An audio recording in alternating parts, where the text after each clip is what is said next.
Hi, good morning. Good morning. So this is Doc Franklin once again. So nais ko lang palang ibahagi nitong isang customer natin ngayon ay overlander. So nag-ano siya sa mountain. Kaya nilip up yung kanyang jeep. So talagang binihisan. Kaso lang lately nung napansin niya nung pinalitan niya ng snorkel. So naglagay siya ng extra nito na kasi sobrang daming every trip lang niya sa bundok tuwing summer, talagang napupuno ang air filter ng alikabok. So naisipan niya na lagyan niya ng ganitong aftermarket. So ayun nga, nagagamit niya pag summer. Pero napansin niya lately na humihina yung makina. So at yun nga, naitanong ko sa kanya kung lately ba nangyari. Sabi ko nga, sige dalhin mo rito. So binuksan ko yung kanyang air filter at yun nga, may napansin ako sa gawang ito. So nung binuksan ko yung air filter, nakita ko'y sobrang basa ng kanyang air filter. So ang pagkatrabaho ay okay na sana dahil yung higop niya ay nakakahigop dito. Kaso lang tuwing rainy season, nababasa niya yung air filter. Kaya hirap na hirap ang makina dahil basa yung kanyang air filter. So yun nga, dito basang-basa yung air filter. Kasi nilagyan niya ng silicone pero hindi lahat. Actually, pagka tumutulo yung tubig dito, papasok dito.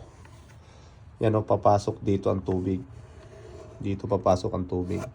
Kaya ang nangyari, basang-basa yung kanyang air filter. So, ayan sobrang dumi at basang-basa ang filter. Yan.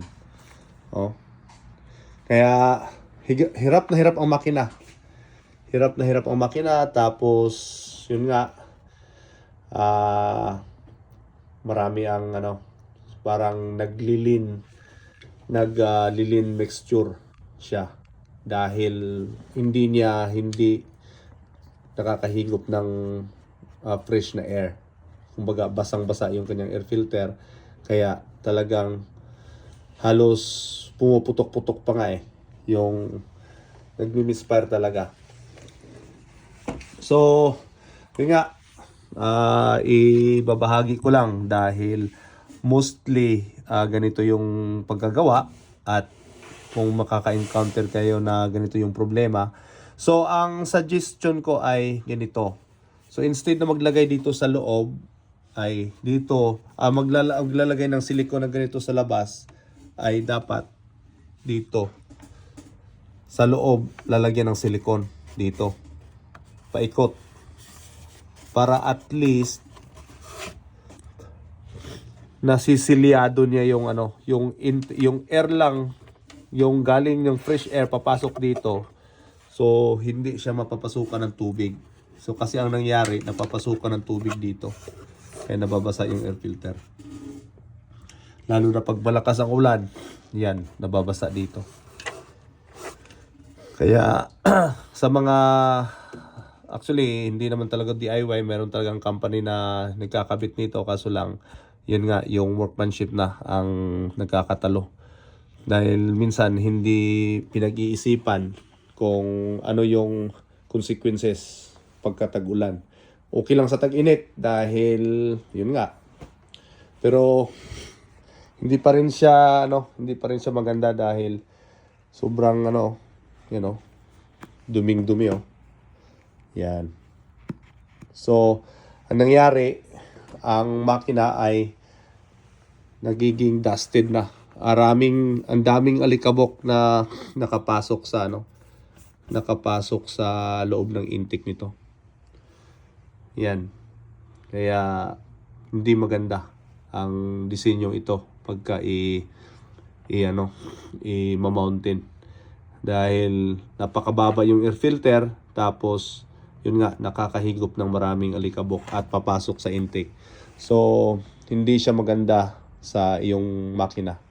So yan, babahagi ko lang para at least yung mga may nagmamaayari ng Jeep ay aware din kung ganito nga, naglalagay ng extension sa inyong air filter housing.